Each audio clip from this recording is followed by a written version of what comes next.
Video हेर्नुहुने सबैलाई नमस्कार। आज म सपनामा मन्दिर देख्नु भयो भने के हुन्छ भन्ने विषयमा चर्चा गर्न जाँदैछु। भिडियो अन्तिमसम्म हेर्नुहोला। सपनामा मन्दिर देख्नु एकदमै राम्रो सपना हो। यस सपनाले राम्रो सङ्केत गर्दछ। कमै व्यक्तिले सपनामा मन्दिर देख्दछन्। जो व्यक्तिले सपनामा मन्दिर देख्छ त्यो व्यक्ति एकदमै भाग्यशाली हुन्छ।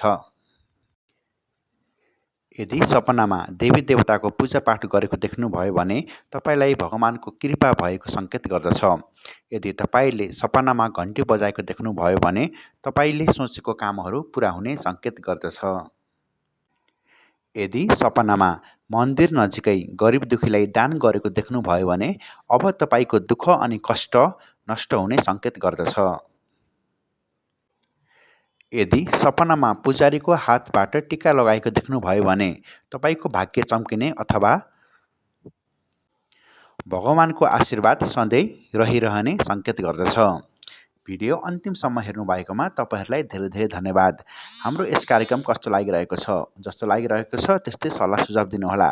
यदि तपाईँहरूलाई आगामी दिनमा यस्तै भिडियो हेर्नु मन छ भने हाम्रो युट्युब च्यानललाई सब्सक्राइब पनि गरिदिनुहोला।